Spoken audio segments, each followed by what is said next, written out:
Salve amigos do canal Detetives Vascaínos, muito boa noite a todos. Está começando a semana e com ela um prenúncio de novidades. Pelo menos é assim que a gente espera. E é a hora da verdade para o Vasco em 2025, hora de arregaçar as mangas e projetar o próximo ano, de preferência com um novo cenário. Só que para isso o clube precisa contratar o quanto antes um novo técnico e com ele novos jogadores. E as discussões e debates em torno desses temas começaram hoje no Vasco e vão se intensificar ao longo da semana. Até porque vários outros clubes já estão na frente, com seus treinadores definidos, negociações em andamento, e o Vasco segue sem algo concreto. Eu vou trazer para você todo esse cenário após o fim do Brasileirão. Tem a palavra do Felipe, fazendo também um balanço de 2024 e projetando 2025 e muito mais. Então, já sabe, antes da gente prosseguir, eu te peço aquele like no trabalho, compartilhe o conteúdo do amigo, se inscreva e vire um membro do canal para que a gente possa ir juntos em 2025 interagir ainda mais. E me assista até o final.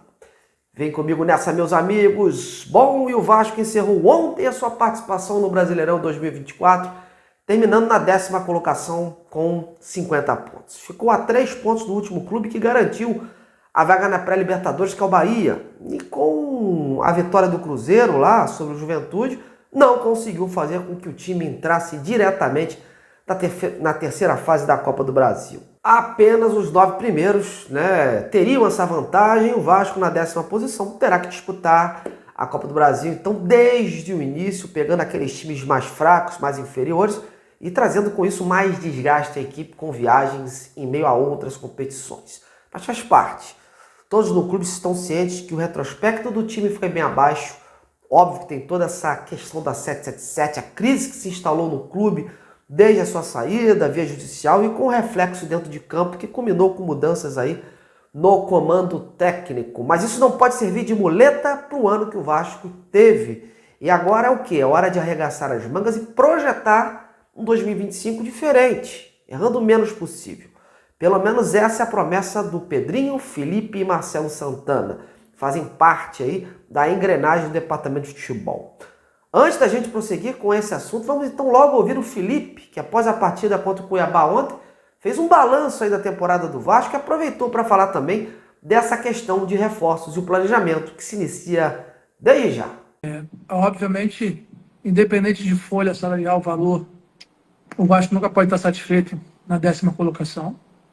Isso é muito pouco pela história que o Vasco tem dentro do futebol. É óbvio que a gente fica feliz por voltar a disputar uma competição internacional. É muito tempo, o tamanho do Vasco. Então,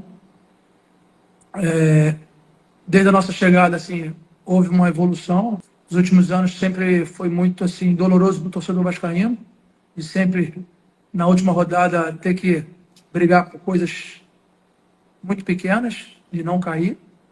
Então, já tivemos uma evolução, mas o Vasco, pela grandeza, por tudo que a história que o Vasco tem, é sempre almejar algo melhor, brigar por títulos, disputar Libertadores. Infelizmente, não foi possível esse ano, a equipe oscilou dentro do campeonato, mas já é um avanço pelo que nos últimos anos que vem acontecendo no Vasco. A gente, a partir de segunda-feira, como eu falei antes, a gente vai sentar, vai analisar os jogadores que ficam, os jogadores que saem. É óbvio que a gente precisa qualificar ainda mais nosso elenco para poder, nesse calendário que é muito ruim, que é muito curto, a gente ter muito mais opções que a gente teve em 2024. Um campeonato brasileiro, para você almejar coisas grandes, você precisa ter um elenco com muitas opções, porque existem lesões. A gente, esse ano, ficou sem o Jair, sem o Paulinho, alguns jogadores, o Coutinho sem fazer pré-temporada. Isso é muito prejudicial. Então, o Vasco, nesse sentido, teve um pouco de azar com jogadores que lesionados por trauma, mas a intenção é a gente qualificar ainda mais o nosso elenco para que nós possamos aí ter um 2025 melhor. Em relação à posição específica, acho que todo reforço é bem-vindo. A gente precisa qualificar, entender, saber os jogadores que vão continuar. A partir de segunda-feira, vou sentar junto com o Marcelo, nosso diretor executivo, para que nós possamos aí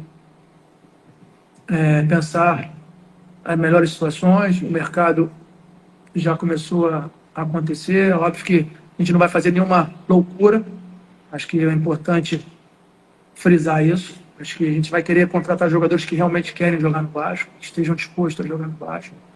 Ninguém é acima do Vasco. Pois é, como vocês ouviram aí, os debates no Vasco prometem se intensificar nesta semana. Eles, na verdade, já estavam sendo feitos.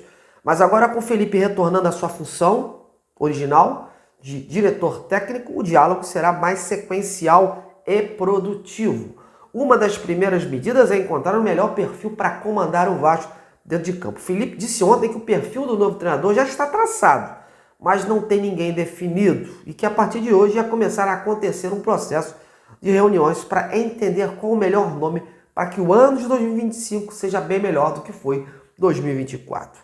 É preciso um consenso e o Vasco também não vai cometer loucuras. O próprio Felipe disse aí que em matéria de reforço, loucuras não serão feitas. O mesmo vale para a questão do treinador.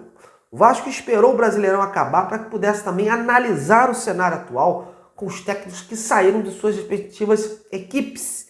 Então, mais nomes ficam à tona e com eles o debate fica ainda mais completo. O cenário é de muita especulação, galera, oferecimentos, mas falta o nome, falta o Vasco avançar nesse consenso para oficializar um treinador.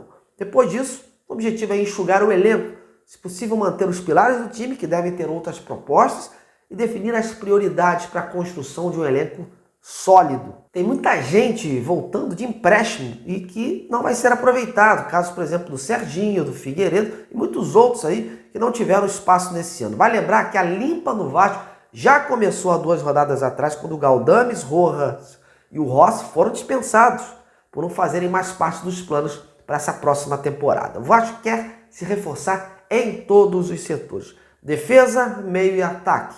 A ideia é contratar aí até 2 zagueiros, um volante, um meia e 2 atacantes, principalmente nos lados, né? Mas há também uma necessidade de se buscar uma reserva para o Verratti, que até hoje não tem um cara para substituir. Mas com a chegada do novo técnico, esse diálogo tende a ficar mais fácil. O Vasco fez várias movimentações do mercado, buscando sondar jogadores, as condições do negócio e a situação do atleta para que posteriormente pudesse avançar. E aí fica essa expectativa que até a próxima semana, com a chegada do novo técnico, surjam aí as negociações mais concretas com o clube. Vale destacar também que a representação do elenco principal está marcada a princípio para o dia 6 de janeiro no CT Moacir Barbosa. O Vasco estreia no Campeonato Carioca contra o Nova Iguaçu no dia 12. Para esticar as férias dos jogadores e poder realizar uma pré-temporada mais apropriada, o clube deve jogar os primeiros jogos do estadual com aquele time formado por jovens, né, pela garotada da base e que serão observados também pelo novo treinador. Essa garotada vai se representar antes, vai se representar no dia 27 de dezembro para dar início à preparação. Existe a possibilidade também de alguns jogadores do elenco principal que não tiveram aí uma pré-temporada adequada também se apresentarem antes para pegar aquele ritmo de jogo e não sofrerem em 2025. Mas não tem um martelo batido quanto a isso. A diretoria está ciente de que é preciso qualificar sim o elenco e ter mais opções do que tiveram em 2024, até pelo calendário e a maratona de jogos. O Vasco esse ano, com as muitas lesões dos jogadores, acabou não tendo reposições à altura. E isso afetou diretamente também a condição do time. E aí é o seguinte, galera, o Vasco está traçando um perfil de reforço. E pelo que eu pude apurar, a busca dos reforços nesses nomes está concentrada aí em jogadores que elevem significativamente a qualidade da equipe e que tragam também um perfil físico de fortalecimento e de intensidade de jogo para o time que eles estão almejando montar nessa temporada, um time mais competitivo. Esses são os 2 pontos principais que serão focados aí na busca por novos jogadores. Veremos se terão êxito, né? Porque precisa também de dinheiro. O dinheiro conta muito nessa hora. E você está esperançoso de 2025 diferente no Vasco? Crê que vão trazer jogadores mesmo que qualifiquem o elenco ou apostas? Então comente e participe. Bom, essas são as informações de hoje. Amanhã a gente volta aqui, de preferência, com novidades. Um grande abraço!